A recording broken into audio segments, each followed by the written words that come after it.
Ազգային ժողովի մեծարգո նախագահ, հարգելի փոխնախագահներ, կառավարության հարգելի անդամներ, ազգային ժողովի հարգելի падգամավորներ, շնորհակալ եմ հետաքրքիր քննարկումների համար, հնչեցված բազմաթիվ մտքեր արժեքավոր են, որոշները ավել, որոշները պակաս, որոշները արժեքավոր են իրենց անարժեք լինելու մեջ, որովհետև մտածելու երբեմն ավելի ակտիվ տեղիք են տալիս։ Ես քննարկմանը ամբողջ մասնակցեցի եւ հետևում էի մտքերի փոխանակությանը եւ ես ինձ հարց էի տալիս, որ եթե ես լինեի ընդդիմադիր, ինչպես կքննադատեի մեր կառավարությանը եւ կքննադատեի արդյոք թե ոչ, եւ հետո արձանագրեցի, որ աշխարհում չկա եւ երբեք չի եղել եւ երբեք էլ չի լինի որևէ կառավարություն, որին օբյեկտիվորեն եւ սկզբունքորեն հնարավոր չլինի կամ պետք չլինի քննադատել։ Դա ըստ էության ժանր է, որտեղ ընդդիմությունը քննադատում է, իշխանությունը հակադարձում է, որը շատ կարևոր ժանր է, հատկապես ժողովրդավարական երկրներում, որովհետև այդ քննադատության ընթացքում շատ բաների մասին կրկին մտածելու, վերանայելու, անդրադառնալու, եզրակացությունների գալու հնարավորություն է ստեղծվում, եւ այս առումով այս քննարկումը ինձ համար օգտակար էր, որովհետև շատ խոսվեց մեր քաղաքական թիմի կառավարման 7 տարիների մասին, եւ դա լրացուցիչ ազդակ էր, որպեսզի ինքս էլ մտածեմ մեր կառավարման 7 տարիների մասին եւ ես ինքս էլ ելույթներին զուգահեռ մտածեմ իմ վարչապետության 7 տարիների մասին եւ փորձեմ պատասխանել հարցին, գլոբալ հարցին, որովհետեւ գիտեք դետալների մեջ կարելի է միշտ էլ առանձնահատկություններ գտնել եւ դրանց վրա կենտրոնանալ, քննադատել կամ չքննադատել։ Բայց մեծ պատկերի մեջ, երբ որ ես ինքս ինձ հարց եմ տալիս, ինչպիսին էր վիճակը 2018 թվականի հունիսին եւ ինչպիսին է վիճակը 2025 թվականի հունիսին, ինչպիսին է ես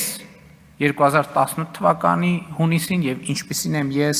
2025 թվականի հունիսին։ Երբ որ եւ այս հարցը ինքս ինձ հետ մենակ մնալով անկեղծորեն, որովհետեւ ուրիշների առաջ խոսել մի բան է, ինքդ քեզ հետ խոսել այլ բան է, որովհետեւ ուրիշների հետ խոսալիս կարելի է ինչ որ բան չհիշատակել, բայց ինքդ քեզ հետ խոսելիս հնարավոր չէ որևէ բան չհիշատակել, որովհետև այդ ամբողջը հիշատակված է։ Եվ հիմա ուզում եմ հետևյալը խոսել, երբ որ ես մտածում եմ իմ մասին 2018 թվականի հունիսին, երբ որ ես նոր Հայաստանի Հանրապետության վարչապետ դարձա, ընտրվեցի, շատ արագ ես ինքս ինձ համար արձանագրեցի, որ ես Հայաստանի Հանրապետության վարչապետ եմ պայմանականորեն եւ ես ավելի շատ ֆորպոստի վարչապետ եմ։ 2025 թվականի հունիսին ինձ համար ամենաշատը հենց սա է փոխվել, որ ես արձանագրում եմ, որ Հայաստանի Հանրապետության լիարժեք եւ ամբողջական վարչապետ է։ Ինչի շնորհիվ է տեղի ունեցել այս ամենը։ Իհարկե, քաղաքական թիմի, քաղաքական կուսակցության դերը որևէ կերպ հնարավոր չի նսեմացնել խորհրդանական մեծամասնության, բայց ես ուզում եմ ընդգծել, որ սա տեղի է ունեցել առաջին հերթին մեր նահատակների եւ Հայաստանի Հանրապետության ժողովրդի շնորհիվ։ Բայց ես նաեւ ուզում եմ պարզաբանել, թե ինչ նկատի ունեմ ֆորպոստ ասելով, որովհետև սովորաբար ֆորպոստի խոսույթը մեր իրականության մեջ ներմուծվել է կապակցված մի կոնկրետ երկրի հետ, բայց շուտով ես ինքս ինձ համար միայն վարչապետի պաշտոնում արձանագրել եմ, որ դա ահավոր մեծ անարդարություն է ֆորպոստացման ֆենոմենը կապել մի երկրի հետ։ Իրականում այդ ֆորպոստացման process-ի մեջ ներգրավված են եղել բազմաթիվ երկրներ, այդպիսի երկրներ եղել են Հյուսիսում, այդպիսի երկրներ եղել են Հարավում, այդպիսի երկրներ եղել են Արևելքում եւ այդպիսի երկրներ եղել են Արևելքում։ Բայց շատ ավելի կարեւոր է որ արձանագրել, որ ֆորպոստացման քրիտիկական մասսան ոչ թե եղել է մեզնից դուրս, այլ ֆորպոստացման քրիտիկական մասսան մենք ինքներս ենք եղել։ Մենք ինքներս ենք ապահովել եւ հետեւյալ տրամաբանությամբ մենք ինքներս մեզ հաշիվ չենք տվել, որ մենք Հայաստանի Հանրապետության կառավարություն ենք, խորհրդարան ենք, ժողովուրդ ենք, մենք ինքներս մեզ հաշիվ չենք տվել, որ մենք պետություն ենք եւ մենք ինքներս մեզ չենք փորձել ինքներս մեզ համար պարզաբանել, թե այնուամենայնիվ ինչ է պետություն, ինչպիսի պարամետրեր ունի այդ պետությունը, ինչպիսի վարքագիծ է ենթադրում պետություն լինելը եւ որ վարքագիծն է, որ մեզ դնում է պետություն լինելու անդին։ Եվ ես արձանագրում եմ, այո, 2018 եւ 2019 թվականին ես եղել եմ ֆորպոստի վարչապետ։ Առաջին հերթին այն պատճառով, որ եղել եմ այն տրամաբանության մեջ, ինչ տրամաբանության, որի հիմնական առանցքը եղել է հետևյալը, որ իրականում Հայաստանի Հանրապետությունը ոչ թե նպատակ երկիր է, այլ միջոց երկիր է մի ավելի մեծ նպատակ երկրի հասնելու համար։ Այդպիսին եղել եմ 2018 թվականին, այդպիսին եղել եմ 2019 թվականին։ 2020 թվականի նոյեմբերից հետո ես դեռևս եղել եմ ամենաֆորպոստի վարչապետի կարգավիճակում եւ կարծում եմ սա շրջադարձային կետ է եղել, երբ որ մենք մեր քաղաքական թիմը մենք բոլորս մեզ հարց ենք տվել, թե ի վերջո ինչ ենք մենք ուզում։ Մենք գտնվել ենք վերջնական եւ ամբողջական ֆորպոստացման գծի եզրին։ Եվ մենք մեզ հարց ենք տվել, մենք ուզում ենք այդ գիծը հատել, թե մենք չենք ուզում այդ գիծը հատել, եւ մենք որոշել ենք, որ մենք չենք ուզում այդ գիծը հատել, եւ այս այն կետն է, որտեղ մենք որոշել ենք, որ Հայաստանում պետք է տեղի ունենա արտահերթ խորհրդարանական ընտրություններ եւ ժողովուրդը պետք է կայացնի որոշումներ, իհարկե առաջին հերթին մենք ինքներս պետք է կայացնենք որոշումներ։ Եվ այս process-ը շատ կարևոր է արձանագրել, որ ինքը մի քայլանոց կոմբինացիա չի, եւ այս process-ը մի իրադարձությամբ չէ, որ կուլմինացիայի է հասել, բայց այնուամենայնիվ ես կարծում եմ, որ կա մի կետ, որտեղ այս process-ը, որտեղ ֆորպոստի ինձ համար անձամբ ֆորպոստի վարչապետից հստակ անցում է կատարվել դեպի Հայաստանի Հանրապետության վարչապետ։ Այդ գործում իհարկե 2021 թվականի խորհրդարանական արտահերթ ընտրությունները շատ մեծ դեր են խաղացել, բայց ես ուզում եմ հստակ ասել, որ այդ կետը, ես գիտեմ այն օրը, երբ որ ես վերածվել եմ Հայաստանի Հանրապետության լիարժեք վարչապետի եւ այդ կետից սկսած մինչեւ օրս գործում եմ բացառապես այդ տրամաբանությամբ։ Դա 2022 թվականի հոկտեմբերի 6-ն է, երբ որ ես դարձել եմ Հայաստանի Հանրապետության առաջին ղեկավարը, ով ճանաչել է Հայաստանի Հանրապետության տարածքային ամբողջականությունը։ Եվ մեր ընդդիմությունը այս օրը եւ այս փաստը եւ նույնիսկ Հայաստանի սահմաններից դուրս օգտագործում են այն տրամաբանությամբ, որ ես առաջին ղեկավարն եմ, ով ճանաչել է Լեռնային Ղարաբաղ Ադրբեջանի կազմում եւ ով ճանաչել է այդ տրամաբանությամբ Ադրբեջանի տարածքային ամբողջականությունը։ Եվ սա շատ կարեւոր եւ շրջադարձային պահ է, որովհետեւ իրականում եւ խորքային քաղաքական իմաստով եւ առարկայորեն ես ուզում եմ մենք հիշենք այդ պահը։ Այդ մի ժամանակներ էր, երբ որ մենք արձանագրեցինք, որ նույնիսկ մեր ամենամոտ գործընկերները փաստորեն, եւ դա երևաց, դա ոչ թե տեսական թեզ էր, այլ պրակտիկ նշանակություն ունեցող միջավայր եւ իրավիճակ, երբ որ մեր նույնիսկ ամենամոտ երկրները մեր երկրի Հայաստանի Հանրապետության տարածքային ամբողջականությունը չեն ճանաչում։ Եվ սա մեզ համար շատ սթափեցնող մի բան էր։ Հենց այդ պահին էր, որ մենք ինքներս մեզ ստիպված էինք հարց տալ, բայց մի րոպե, մենք ինքներս Հայաստանի Հանրապետության տարածքային ամբողջականությունը ճանաչում ենք, որ մի հատ էլ ուրիշներից ենք նեղանում, որ Հայաստանի Հանրապետության տարածքային ամբողջականությունը չեն ճանաչում։ 2022 թվականի հոկտեմբերի 6-ին ես ճանաչել եմ Հայաստանի Հանրապետության տարածքային ամբողջականությունը, հասկանալով, որ Հայաստանի Հանրապետության տարածքային ամբողջականությունը պարփակված է հարևանների տարածքային ամբողջականությամբ։ Ինձ համար դա է այն կետը, որտեղ ավարտվել է ֆորպոստի վարչապետից դեպի Հայաստանի Հանրապետության վարչապետ տրանսֆորմացիա։ Եվ ես հիմա արձանագրում եմ,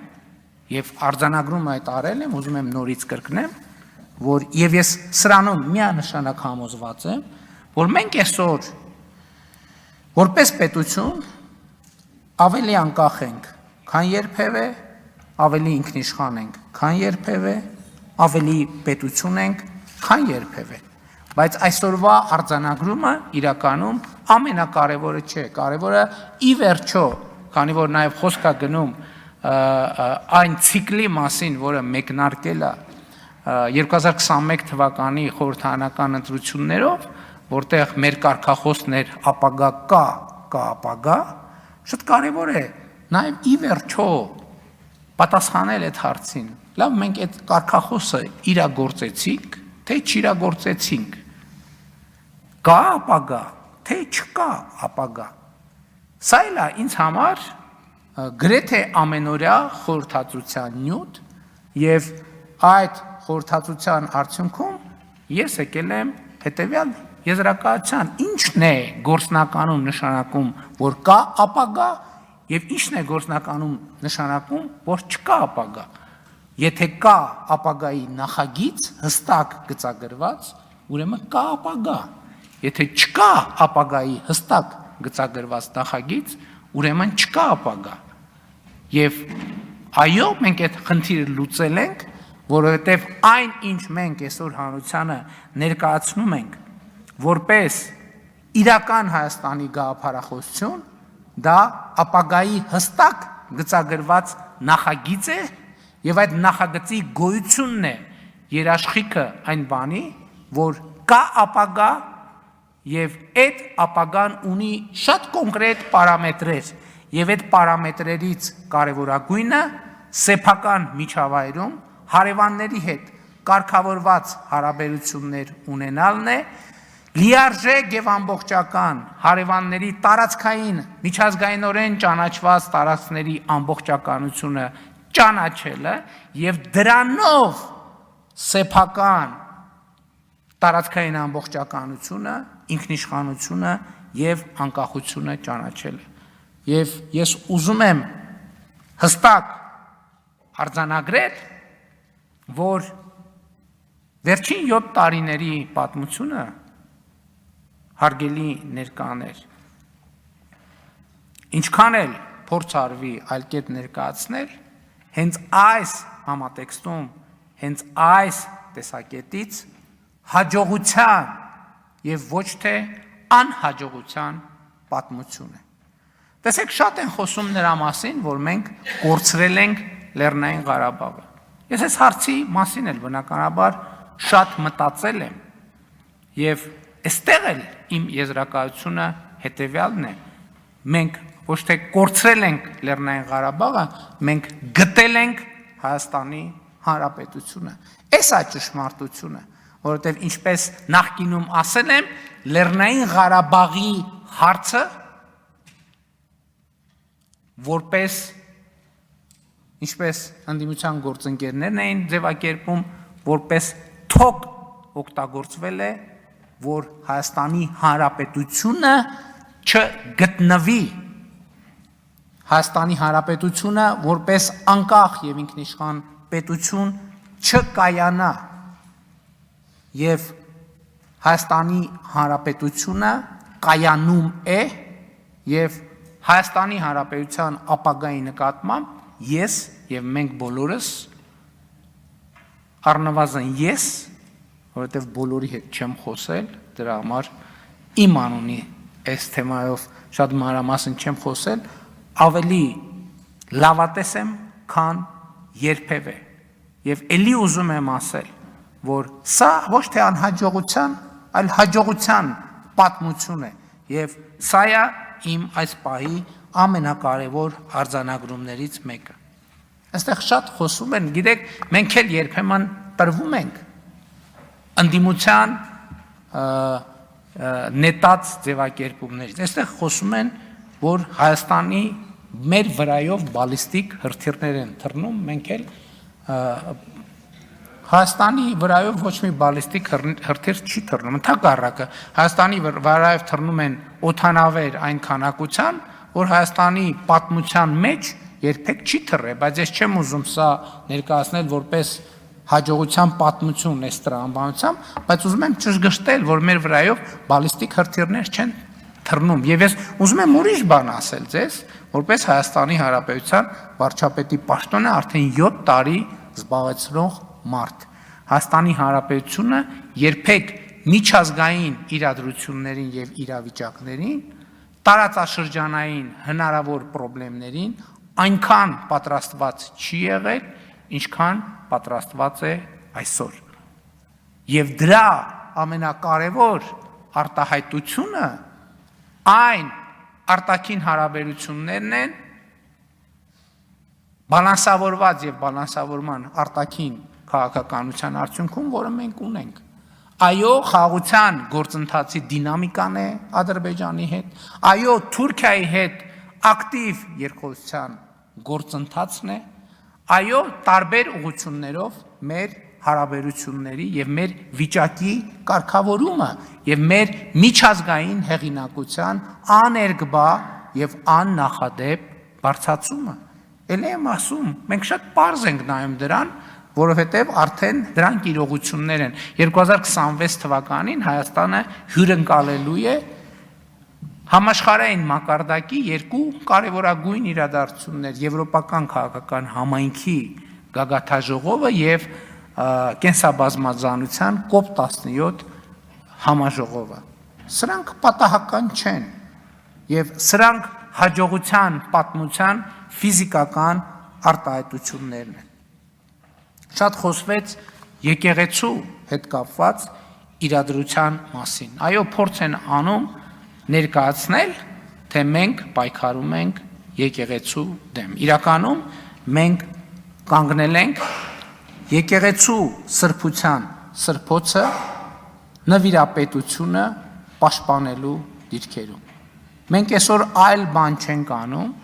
քան եկեղեցու 356 թվականի Աշտիշատի ժողովով հաստատված նվիրապետությունը պաշտպանելն է։ Աշտիշատի ժողովում սահմանվեց, որ եկեղեցու վերնախավը պետք է լինի ուսակրոն։ Ինչու՞։ Առաջինը դավանաբանական հիմնավորումներով, որովհետև այդ դավանաբանական հիմնավորումներն է, որ եկեղեցու եւ Հիսուս Քրիստոսի եկեղեցու ծառաները, ամենանվիրված եւ հավատարիմ ծառաները պետք է մոռանան անձնական կյանքի մասին, պետք է մոռանան ամուսնության մասին եւ պետք է ամուսնանան եկեղեցու հետ, պետք է անձնական կյանք ունենան եկեղեցու հետ, իրենց անձնական կյանքը պետք է պարփակված լինի Հիսուս Քրիստոսի ծառայության եւ ոչ որևէ այլ բանի մեջ։ Եվ այս նվիրապետության շնորհիվ է նաեւ, որ պետք է երաշխավորվեր եկեղեցու բարոյական, գաղափարախոսական եւ նյութական անվտանգություն այդ թվում, որովհետև այս որոշման տրամաբանության մեջ նաև այն էր, որ եկեղեցու ունեցվածքի նկատմամբ ուղղակի կամ անուղղակի ժառանգական իրավունքներ չծագեն, որովհետև ամենայն հայոց կաթողիկոսը հայ առաքելական եկեղեցու գույքի տերն է երկրի վրա։ Տերն է երկրի վրա։ Եթե հայ առաքելական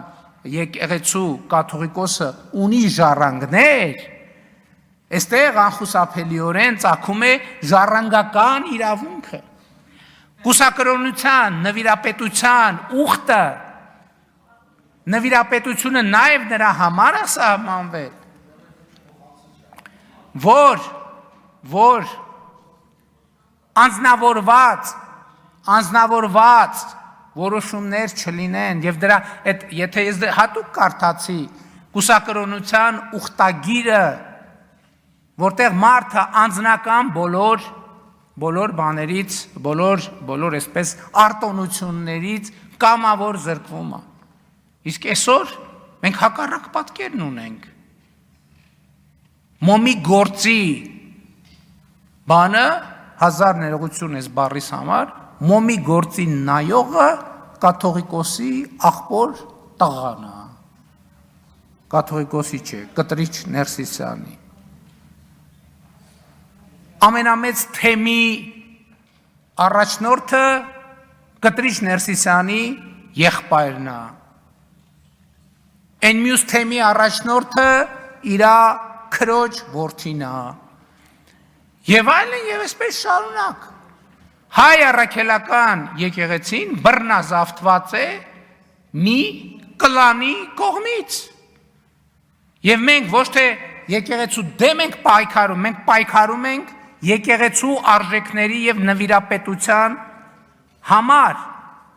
Եվ ես էլի եմ ասում, ես դրան այսօր եւ այս նվիրապետության կառուցվածքն է, որ կուսակրոն քահանաները ղեկավարում են եւ հոգեվոր եւ բարոյական գերիշխող դիրք ունեն ամուսնացյալ քահանաների նկատմամբ։ Բայց այդ մարդիկ, որ չեն կարող մի ամիս առանց ինչպես կնոջ ապրել, իրանք ինչ իրավունքով են ղեկավարում ամուսնացյալ քահանաներին,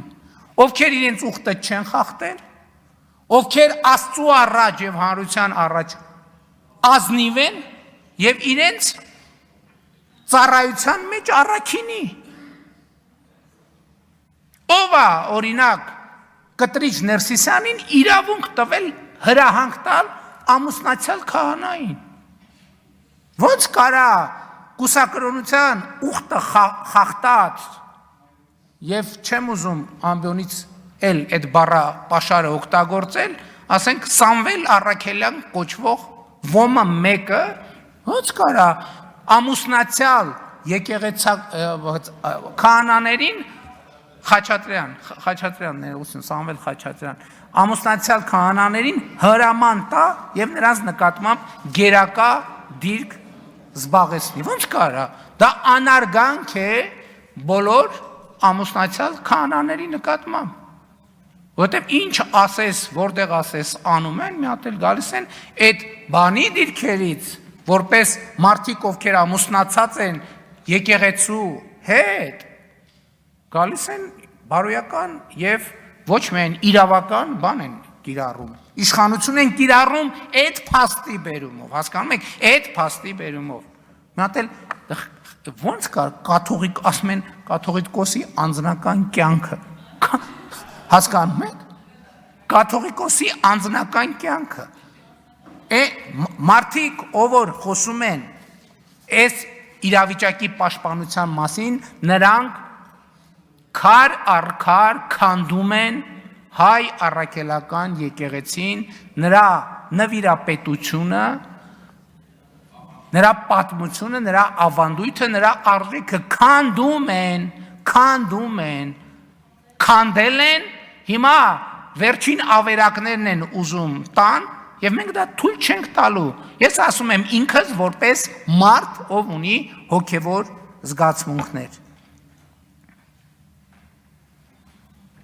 Այսպիսի արտահայտություն միջամտություն եկեղեցու ներքին գործերին։ Հասկանում եք։ Սա ամեն ինչի մասին ասում է։ Հայ առաքելական եկեղեցու հետևորդները միջամտնում են եկեղեցու ներքին գործերին։ Ոնց կարա այդ հավատավոր մարդկանց եկեղեցին է։ Երբ որ իրանք դա պատկերացնում են որպես մի կլանի սեփականություն, այդ ժամանակ ոնց բանի մոմի գործը կտրիճի աղբորն է։ Այն բանի գործը, ասենք ենթադրենք, ով ձեռնադրվի, չձեռնադրվի, կաթողիկոսի բանի քրոջ որդին պետք է բանանի, ենթադրենք այն մյուս հարցը, այսինքն ես ինչ, դուք պղծել եք եկեղեցին դարձրել եք մի հատ բան, ասենք ենթադրենք մի հատ սպայից ավելի լավ սպան հարգելի գործունեություն է, ավազակների տեղ եք սարքել, ինչպես Հիսուս Քրիստոսը ասում է նոր կտակարանում, հաջորդը, այս նոր խոսույթը, այսինքն նոր չէ, հին խոսույթը, տենց անում են, որովհետև թուրքերն են տենց ուզել, տենց անում են, որովհետև ադրբեջանցին։ Այս մեր իրականության ամենախոշոր եւ ամենապրոբլեմատիկ կոմպլեքսն է։ Իրեք այդ խոսույթը այն ժամանակ էլ մենք էլ ենք տրվում այդ խոսույթին։ Լավ եկեք բանակի մասին չխոսենք, որովհետև դե թուրքերն ու ադրբեջանցիները լսում են։ Վայ դրա մասին դե դա գաղտնիք է։ Եկեք թուրքի ջրաղացին ջուր չլցնենք։ Եվ այլն եւ այլն։ Եվ այս մի հատ ուրիշ շատ կարևոր բան կա։ Ես երբ որ խոսում էի հայրենասիրության կայսերական մոդելի մասին, ես վերջերս մի հատ ուրիշ բան եմ հասկացել, որ մենք մեր աշխարհ ենք ալելու մեր սեփական զգայարանները եւ ֆորմուլաները, բանաձևերը զարգացնելու խնդիր ունենք։ Ես այս վերջերս թերևս ոչ հրապարակային մի հանդիպման ժամանակ ասացի հետեւյալը. մենք աշխարհը ընկալելու սեփական ֆորմուլաներ չունենք։ Եթե անկարծ Ադրբեջանը, Թուրքիան, Ռուսաստանը եւ մի քանի այլ երկրներ որոշեն մի ամիս ոչ մի հայտարարություն չանեն, մենք կհայտնվենք մութ սենյակում մի վիճակում, ով գաղափար չունի ընդհանրապես, ես որտեղ է հանգել։ Եվ սա մեր արտապետականության կարևոր առանձնահատկությունն է, որ ներդրված է։ Չեք տեսնում ես ինչ են խոսում։ Ինչ խոսում են, իրանք խոսում են այն ամեն ինչը, ինչ որ դնում են այստեղ, որևէ մեկը Հայաստանում ծնված ընկալում չի։ Մի մասը, այսինքն ամբողջը արտաքին խոսույթներից ծաղկակաղա, որը բերվում այս ամբիոն, եւ այս ամբիոնից մատուցվում է։ Եվ մենք պետք պարտավոր ենք առերեսվել այս խնդրի հետ։ Ընդդիմադիր պատգամավորն ասում, ասեք, ինչ եք ուզում մեր ժողովրդից։ Ես կարող եմ ասել, ինչ եմ ուզում մեր ժողովրդից։ Ես ուզում եմ, որ մենք ճանաչենք աշխարհը։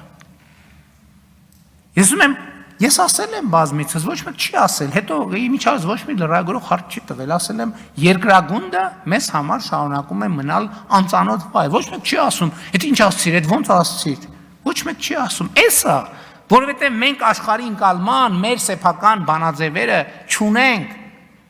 սրանում է խնդրեմը, եւ աշխարհը շարունակում է մեզ համար մնալ անծանոթ վայր, եւ դա պատճառը, որ աշխարհի մեր ընկալումը այն է, որ աշխարհը մի հատ ծայրահեղ անարդար վայր է։ Իսկ կարող է պարզապես մենք չենք ճանաչում աշխարհը։ Մենք չգիտենք աշխարհը, չգիտենք այնտեղ ապրելու կանոնները։ Որովհետև եթե դու երթևեկության կանոնները չգիտես եւ անընդհատ վրաերթի ես ենթարկվում, այդ փողոցը քեզ համար ամենաանարդար վայրն է, դու չես հասկանում ինչ են քո վրայով անընդհատ մեքենա քշում։ Եվ ասում ես, այս ինչ անարդար տեղ եմ ես ընկել, Աստված, ուր ես նայում Աստված, ով երթևեկության անարդարություն, թող որ ես թքեմ քո բաց ճակատին, որովհետև դու չգիտես, որ դու հայտնվել ես մի տեղ, որտեղ որոշակի կանոններ կան, անցում կա, հոծգիծ կա, լուսացույց կա, Եվ պետք է իմանալ այդ կանոնները վրա երթի չի ենթարկվելու համար։ Մենք ուզում ենք, որ մենք ճանաչենք աշխարհը։ Էլի երկու բան կար ասելու, բայց թերևս դրանց կանդրադառնամ իմ Facebook-յան էջում։ Որովհետև այդ անդրադարձերը չեմ կարծում, թե արժանի են ազգային ժողովի ամբիոնից հնչեցնելու։ Շնորհակալ եմ։